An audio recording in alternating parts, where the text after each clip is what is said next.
कहानी की शुरुआत में हम एक लड़की को देखते हैं जो रोड के बीचों बीच अपनी जान देने के लिए सड़क पर लेटी हुई है। कुछ ही देर में इस रोड पर एक गाड़ी आ जाती है।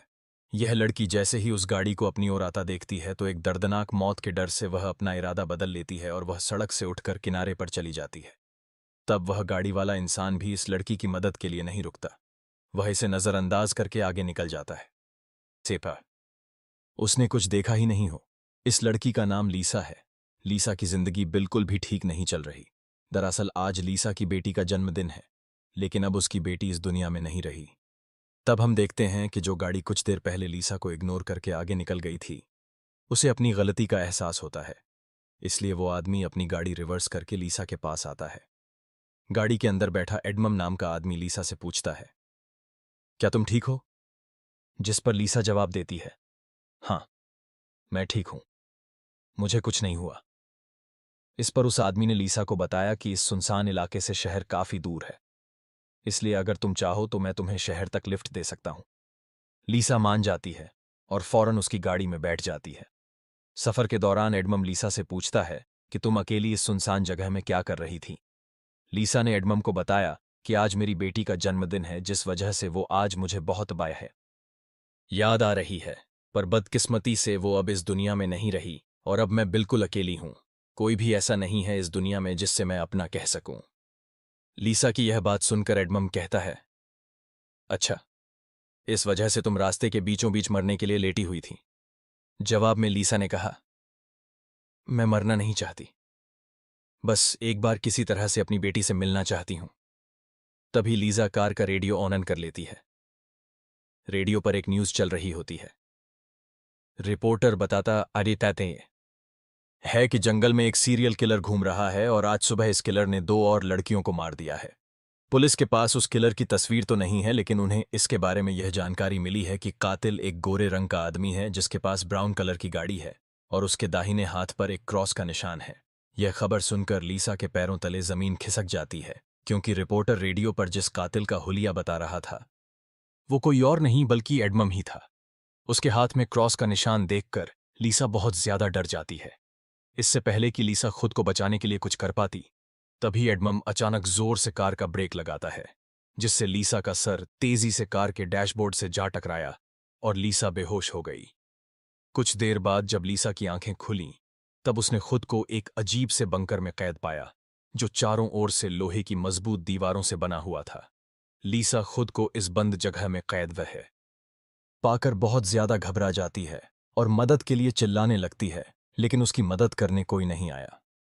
हम देखते हैं कि लीसा को एक अलग तरह का सूट पहनाया गया है और उसके हाथ में एक घड़ी भी पहनाई गई है। लीसा उस घड़ी को निकालने की बहुत कोशिश करती है, लेकिन वो घड़ी इतनी मजबूत थी कि काफी कोशिश के बाद भी वो उसके हाथ से नहीं निकलती। आखिर में जब उसे रियलाइज होता है कि इस जगह से निकलना इम्पॉसिबल है, तो वह थक हार कर इंडियातादी कद्यादे का मसमत है जगह में बैठकर रोने लग जाती है। तभी अचानक उस चेंबर का दरवाजा खुला। लीसा ने देखा कि दरवाजे के दूसरी ओर एक सुरंग है। उस सुरंग के एंड से रोशनी नजर आ रही थी। लीसा को समझ आया कि अगर इस जगह से बाहर निकलना है तो इस सुरंग से होकर निकलना पड़ेगा। लीसा खुश हो जाती है कि उसे बाहर निकलने का रास्ता मिल गया है, लेकिन जैसे ही वह सुरंग के अंदर चली गई तभी अचानक उसके पीछे उस चेंबर का दरवाजा अपने आप बंद हो गया। यह देखकर लीसा की सांस रुक गई और अब उसे समझ आया कि वो पहले से भी ज्यादा खतरनाक जगह में फंस गई है। तभी अचानक लीसा के हाथ में बंधे ब्रेसलेट में अलार्म बजने लगा और 11 मिनट का टाइमर सेट हुआ। यह देखकर लीसा समझ गई कि मुझे 11 मिनट में यहां से निकलना होगा, नहीं तो मैं हमेशा के लिए यहां पर बंद रह जाऊंगी। इसीलिए लीसा अपने हाथों और पैरों के बल रेंगती हुई जल्दी से उस रोशनी की तरफ बढ़ने लगी। लेकिन जैसे ही वह उस रोशनी के करीब होती जा रही थी, तभी अचानक उस सुरंग का आगे का दरवाजा धीरे धीरे बंद होने लगा। यह देखकर लीसा और तेजी से आगे बढ़ने लगी, लेकिन जब वो उस दरवाजे के पास पहुंची तो वो दरवाजा पूरी तरह से बंद हो चुका था। लीसा को कुछ समझ नहीं आ रहा था कि अब यहां से कैसे निकला जाए। वो चीख चीख कर रोने लगी। तभी उसकी नजर उस दरवाजे के बगल से जा रही एक दूसरी सुरंग पर पड़ी, लेकिन वो रास्ता बहुत ज्यादा तंग था। लीसा को अब कोई और दूसरा रास्ता नजर नहीं आ रहा था, इसलिए लीसा हिम्मत करके किसी तरह सुरंग के अंदर चली गई और काफी मुश्किलों के बाद वह उस रास्ते को पार कर लेती है और आगे बढ़ते हुए एक ऐसी जगह पर पहुंच जाती है जहां एक प्लेटफार्म की तरह दो रास्ते बने हुए थे। एक रास्ता ऊपर से जा रहा था और दूसरा रास्ता नीचे से। लीसा को कुछ समझ नहीं आया और वह ऊपर के रास्ते को चुनती हुई घुटनों के बल आगे बढ़ने लगी। लेकिन थोड़ा आगे जाते ही नीचे का फ्लोर ऊपर उठने लगा। अगर वक्त रहते लीसा वहां से नहीं निकल पाई तो वह नीचे का रास्ता उसे ऊपर चिपकाकर मार देगा। लीसा डर के मारे तेजी से आगे बढ़ने लगी।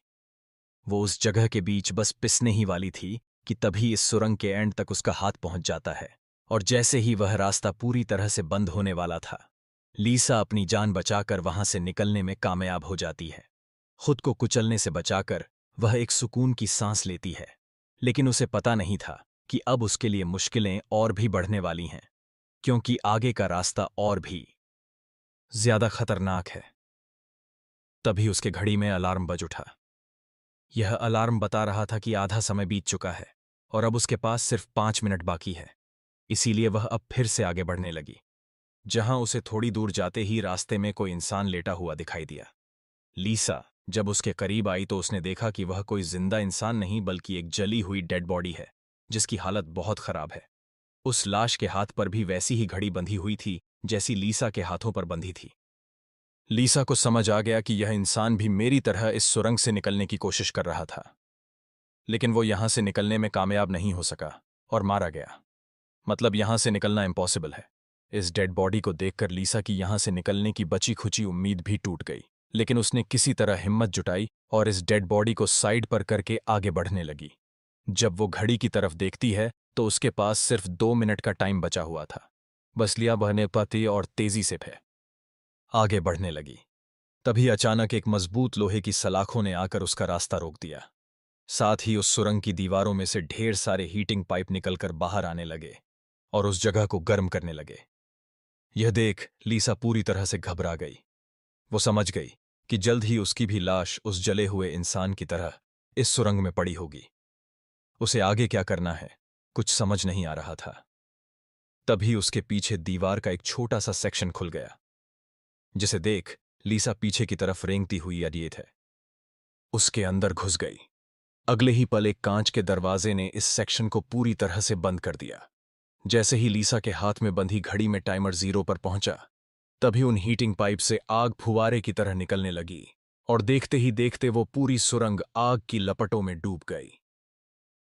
लीसा जिस सेक्शन में बंद थी वह पूरी तरह से सिक्योर था, जिस वजह से उसकी जान बच गई।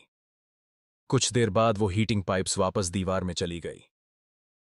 लासज्जित मसारा बाल्यू हो सेक्शन में बंद थी उस चेंबर का दरवाजा खुल गया। लीसा ने जो कुछ अभी अपनी आंखों के सामने देखा, उस वजह से लीसा उस सेक्शन से बाहर नहीं निकलना चाहती थी, पर उस सेक्शन की दीवार लीसा को बाहर धकेल देती है और पहले की तरह अपने आप सुरंग से जुड़ गई। लीसा जैसे ही वहां से बाहर आई, तभी उसकी घड़ी में फिर से 11 मिनट का टाइमर सेट हुआ। वह जैसे ही थोड़ा आगे बढ़ी, तभी उस सुरंग का ऊपरी हिस्सा नीचे आने लगा और बिल्कुल उसके साथ आकर चिपक गया। बस इतना गैप बचा कि वह रेंगते हुए यहां से आगे निकल सके। लीसा अब पूरी तरह से बेबस हो चुकी थी। वो जोर जोर से रोने लगी। जब उसकी नजर घड़ी पर पड़ी तो वहां उसका टाइम खत्म हो रहा था, जिसका मतलब था कि अब से ठीक 11 मिनट बाद फिर से उस सुरंग में आग का सैलाब आएगा और लीसा को राख कर देगा। वह सोचती है कि इतनी बुरी मौत मरने से अच्छा है कि क्यों ना एक बार फिर से वह यहां से निकलने की कोशिश करे। इसीलिए वह फिर से हिम्मत करके अपनी जान बचाने के लिए पीठ के बल अपने हाथों के सहारे रेंगते हुए आगे बढ़ने लगी। थोड़ी दूर ऐसे ही रेंगते हुए जाने के बाद वह सुरंग खत्म हो गई और आगे पानी का एक टैंक आ गया। लीसा बहुत ज्यादा थक गई थी और प्यास ने उसका बुरा हाल कर दिया था। वह इसी तरह लेटे हुए हाथों की मदद से पानी पीकर अपनी प्यास बुझा लेती है। जब उसने अपनी घड़ी की तरफ देखा तो अब सिर्फ 8 मिनट रह गए थे। अब पानी के अलावा उसे कोई और दूसरा रास्ता नहीं दिखा, इसलिए वह एक लंबा कौहा सांस लेते हुए पानी में ही उतर गई। पानी में उतरने के बाद टैंक काफी बड़ा था। उसे अब समझ नहीं आ रहा था कि किस तरफ जाना है। वह यहां वहां पानी में निकलने का रास्ता ढूंढने लगी, पर उसे कोई भी निकलने का रास्ता नहीं मिला। दूसरी तरफ जहां से वह इस टैंक में उतरी थी, वह रास्ता भी बंद हो चुका था। अब उसकी सांस भी खत्म होने लगी थी। तभी टैंक में से ऊपर की तरफ एक दरवाजा खुल गया। लीसा जल्दी से उस दरवाजे से होते हुए ऊपर निकल आई। बाहर निकलते ही उसने जोर जोर से सांसें लीं और आगे का रास्ता तय करने लगी। लेकिन लीसा बहुत ज्यादा थक चुकी थी। आगे बढ़ना उसके लिए बहुत मुश्किल हो रहा था और कुछ ही देर में भारी थकान की वजह से लीसा की बीच रास्ते में ही आंख लग गई। लेकिन तभी लीसा के कानों में किसी के चीखने की आवाज गूंज उठी। वहां और भी कोई था जो मदद के लिए पुकार रहा था। उसकी आवाज सुनकर लीसा के अंदर बचने की एक उम्मीद जागने से एक जागवा अनिवार्य था। उठी, इसीलिए वह जल्दी से उस आवाज का पीछा करने लगी। अचानक एक जगह उसके ठीक नीचे एक दरवाजा खुला जिसके अंदर उबलता हुआ तेजाब था। लीसा उस तेजाब में गिरने से बाल बाल बची। वो तेजाब इतना खतरनाक था कि एक मजबूत लोहे को भी कुछ सेकंड में पिघला देता। लीसा जल्दी से अपने कपड़े का एक टुकड़ा काटती है और उसे टेस्ट करने के लिए तेजाब में डुबोती है। कपड़ा कुछ ही सेकंड में काली राख में बदल जाता है। यह देखकर वह बहुत ही संभल कर आगे बढ़ती है। वो अपने हाथों और पैरों को उस गड्ढे के किनारों पर रखकर उस जगह को पार करने ही वाली थी कि तभी उसका घुटना तेजाब में लग जाता है, जिससे लीसा दर्द से चीख पड़ी। खुशकिस्मती से उसके सूट की वजह से उसका घुटना गलने से बच गया, लेकिन उसके घुटने पर एक गहरा जख्म बन गया था।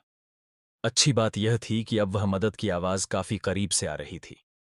लीसा अपना दर्द भूलकर फिर से उस आवाज का पीछा करने वो वाहे लगी और आखिरकार वह एक लोहे की ग्रिड के पास जा पहुंची। उससे कुछ दूरी पर एक और ग्रिड थी जिसके पीछे एक आदमी था। उस आदमी ने भी लीसा की तरह हाथ में घड़ी और सूट पहना था। लीसा उससे कहती है कि देखो मेरी बात सुनो, हम दोनों यहां पर फंसे हुए हैं। अगर हम एक दूसरे की मदद करें तो यहां से निकल सकते हैं। लेकिन वह आदमी काफी लंबे समय से उस सुरंग में फंसने की वजह से उसकी दिमागी हालत खराब हो चुकी थी। वह कभी लीसा कार्य को गालियां देने लगता तो कभी सॉरी करने लग जाता। वह कहता है कि यह लोग जल्द ही वापस आएंगे और हम दोनों को मार देंगे। यह कहकर वह पागल जोर जोर से हंसने लगा। तभी लीसा देखती है कि उसके हाथ में बंधी घड़ी में 60 सेकंड की काउंटिंग शुरू हो गई है।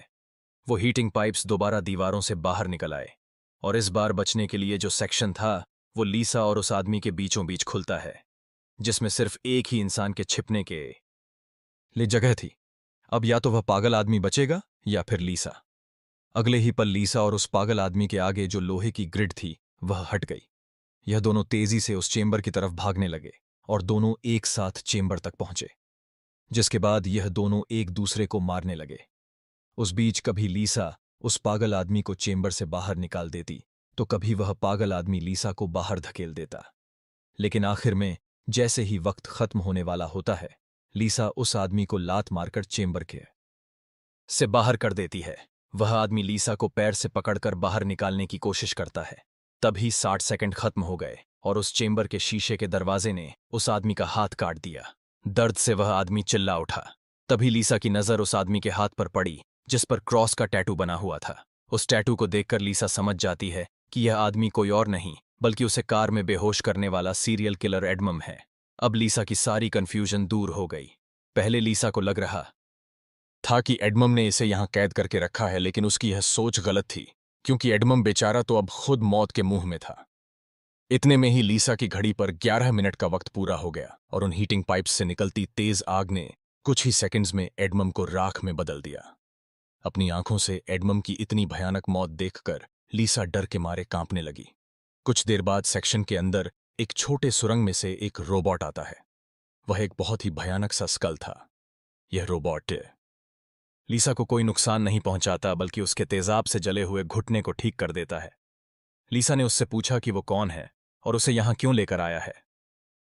जवाब में उस रोबोट के मुंह से एक टूल निकलता है और वो टूल लीसा के सूट के साथ कनेक्ट हो जाता है। उस टूल की मदद से लीसा को फ्लैशबैक की सारी बातें याद आने लगती हैं, जब वो कार में एडमम के साथ थी और उसे एडमम की सच्चाई का पता चलने पर एडमम की उसके साथ झड़प हो गई। उस दौरान एडमम ने लीसा पर चाकू से सीने पर वार किया और कार से बाहर फेंक दिया था। उसी पल लीसा को आसमान से उसकी ओर आती एक सफेद रोशनी दिखाई दी थी, जिसके बाद लीसा वापस प्रेजेंट में आती है।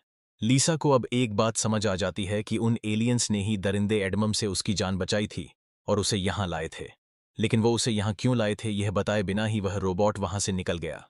लीसा यह भी समझ जाती है कि यह लोग जो जिसे आमा है जो ने मूर्ख है। भी हैं, वे उसे मारना नहीं चाहते। बस उसे इस गेम को पार करना होगा, तभी वह यहां से निकल पाएगी। लीसा अब आगे का रास्ता तय करने उस चेंबर से बाहर आ गई। एडमम का कटा हुआ हाथ भी वहां पर पड़ा हुआ था। उसी समय लीसा को उस कटे हाथ पर टाइमर के नीचे कुछ सिंबल्स दिखाई दिए। लीसा उन सिंबल्स का मतलब समझने की कोशिश कर ही रही थी कि तभी एक घूमता हुआ पंखा उसकी ओर आने लगा।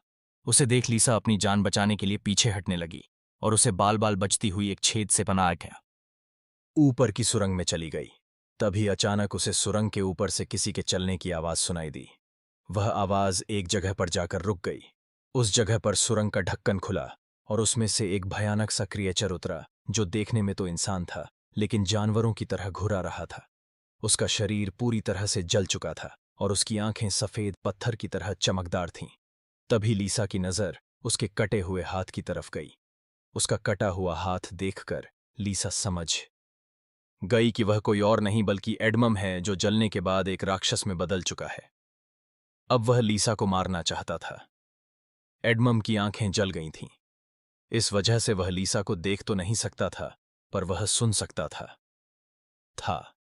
लीसा चुपचाप धीरे धीरे आगे बढ़ने लगती है, लेकिन तभी उसकी घड़ी के फर्श पर टकराने से एक हल्की सी आवाज गूंज उठी, जिससे एडमम को उसकी भनक लग गई और तेजी से लीसा को मारने के लिए उसके पीछे आने लगा।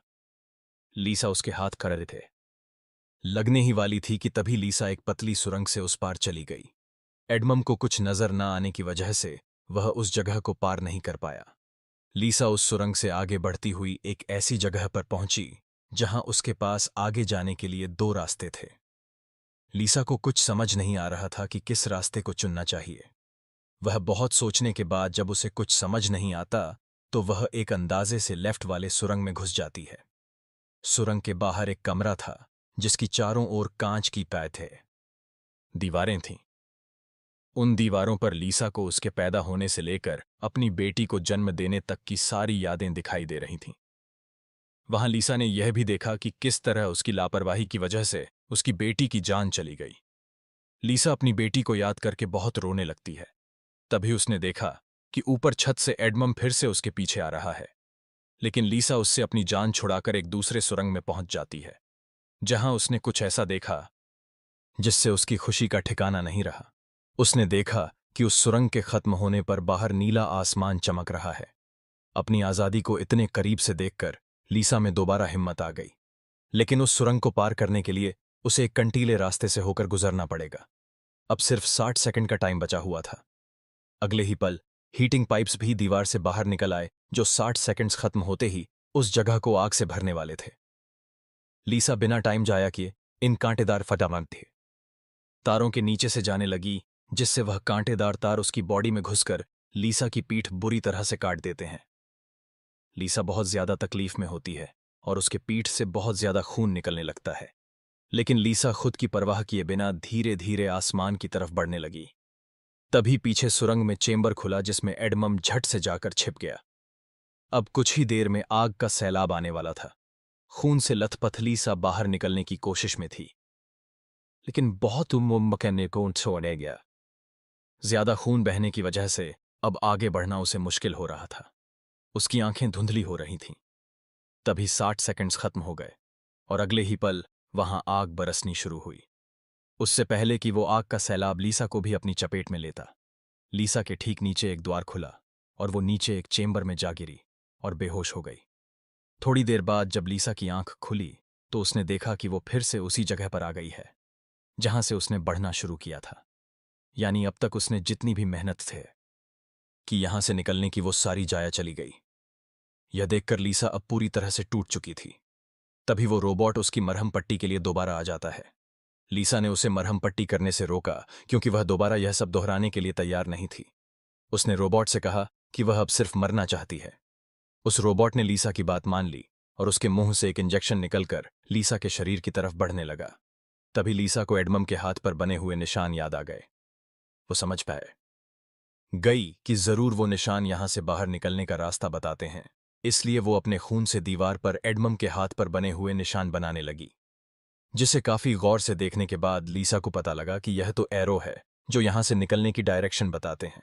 जैसे कि पहला एरो लेफ्ट साइड की तरफ मुड़ा हुआ था, जिसका मतलब रास्ते में आने वाली पहली 2 सुरंगों में से उसे लेफ्ट साइड वाली सुरंग के अंदर जाना चाहिए। दूसरे नंबर का एरो राइट साइड की ओर मुड़ा हुआ था, यानी पहली सुरंग को पार करने के बाद जब फिर से एक साथ 2 सुरंगें आएंगी तब राइट साइड वाली सुरंग के अंदर जाना चाहिए। उसे लगा कि जरूर मेरे हाथ की घड़ी के नीचे भी इसी तरह के सिंबल्स बने होंगे जो यहां से बाहर निकलने की डायरेक्शन बताते हैं। यह समझते ही लीसा ने उस रोबोट से उसके जख्मों को ठीक करने को कहा। जख्मों की मरहम पट्टी होते ही वह एक नई उम्मीद के साथ फिर से इंटरनल्स में निकल पड़ी। लीसा पहले भी इंतजार थी, सुरंगों से गुजर चुकी थी, इसलिए वह बड़ी आसानी से उन सुरंगों को पार करते हुए आगे बढ़ने लगी और उस तेजाब से भरे गड्ढे के पास जाकर रुक गई। वहां उसने अपनी घड़ी को तेजाब में जलाकर उसे अपनी कलाई से अलग किया। उसकी कलाई पर भी ठीक वैसे ही सिंबल्स थे जैसे एडमम के हाथ पर थे, बस उनमें थोड़ी बहुत चेंजिंग थी। लीसा उस जली हुई घड़ी को अपने हाथों में लिए हुए आगे बढ़ने लगी और उस जगह पर पहुंच गई जहां उसने पहली बार इन 2 टनल्स में से लेफ्ट टा तेरह टमटा थी वाले टनल को चुना था, लेकिन सिंबल्स के मुताबिक सही सुरंग राइट वाली है। वो जल्दी से राइट वाली सुरंग में चली गई, जहां आगे जाकर उसे 2 और सुरंगें मिली जिनमें सही सुरंग लेफ्ट वाली थी। इसी तरह लीसा अपने हाथ पर बने निशान की मदद से हर बार सही रास्ता चुनकर आगे बढ़ रही थी, लेकिन तभी एक बार फिर से एडमम उसके पीछे पड़ गया। यहां लीसा समझदारी से काम लेते हुए एडमम को गुमराह करने के लिए एक सुरंग के अंदर अपनी घड़ी फेंक दी और खुद दूसरी सुरंग में दे छिप कर बैठ गई। एडमम घड़ी की आवाज का पीछा करते करते दूसरी सुरंग में घुस गया। एडमम के जाते ही जब लीसा ने अपनी कलाई पर बने सिंबल्स चेक किए तो उसे पता चला कि उसने एडमम को जिस सुरंग में भेजा था वही सही सुरंग थी। यह देखकर लीसा बहुत ज्यादा परेशान हो गई। अब लीसा के पास कोई दूसरा रास्ता नहीं था, इसलिए वो धीरे से एडमम जिस टनल में था वो भी उस टनल में घुस गई। यह टनल काफी अजीब सा था। ऐसा लग रहा था कि यह टनल जैसे किसी बड़े जानवर का पेट हो। लीसा धीरे धीरे आगे बढ़ने लगी। थोड़ा सा आगे जाकर उसने देखा कि उसकी घड़ी सामने पड़ी हुई है, लेकिन एडमम भी वहां पर मौजूद है। एडमम अब चूंकि देख नहीं सकता था, इसलिए लीसा चुपके से उस घड़ी को उठा लेती है। पर तभी घड़ी में 60 सेकंड्स बचे होने का अलार्म बजने लगा, जिसकी आवाज से एडमम को लीसा की भनक लग गई। वह दोबारा लीसा का पीछा करने लगा। उससे बचने के लिए लीसा जिसके सामने जिसका थी रास्ते से आई थी उसी रास्ते से वापस भागने लगी। उस वक्त लीसा की घड़ी में 60 सेकंड्स का काउंटिंग शुरू हो चुका था और सुरंग से हीटिंग पाइप्स भी निकल आए थे। साथ ही सुरंग में बचाव चेंबर भी खुल चुका था। लीसा जल्दी से उस चेंबर में जाकर छिप गई। एडमम भी वहां तक पहुंच जाता है, लेकिन अब काफी देर हो चुकी थी क्योंकि उस चेंबर को शीशे के दरवाजे ने बंद कर दिया था। यहां लीसा एडमम को चिढ़ाने के लिए उसे मिडिल फिंगर दिखाती है, पर बदकिस्मती से ही इस बार आग बरसाने वाले हीटिंग ट्यूब्स आग बरसाए बिना ही अंदर चले गए, जिसके बाद चेंबर का दरवाजा भी खुल गया और अगले ही पल एडमम लीसा पर टूट पड़ा। लीसा भी खुद को बचाने के लिए एडमम से लड़ पड़ी और उस शैतान के सर को अपने पैरों से दबाने लगी। पीछे से चेंबर की दीवार भी लीसा को आगे की तरफ धकेलने लगा, जिससे उस शैतान एडमम का सर कुचल गया और फाइनली लीसा को एडमम से छुटकारा मिल गया। लीसा अब अपने रास्ते पर आगे बढ़ने लगी, जहां आगे चलकर उसे वापस 2 आए थी। रास्ते मिले। उसकी कलाई पर बने सिंबल्स के मुताबिक उसे राइट वाले सुरंग से जाना था और यह उस भूल भुलैया की आखिरी सुरंग थी। लेकिन तभी लेफ्ट वाली सुरंग से एक लड़की बाहर निकल आई। उसे देख लीसा की आंखें खुली की खुली रह गईं और वह रोने लगी, क्योंकि यह लड़की कोई और नहीं बल्कि उसकी बेटी नीना थी। नीना के मरने के बाद से लीसा ने जीना ही छोड़ दिया था। उसकी बस यही एक ख्वाहिश थी कि वह किसी तरह नीना से मिल पाए।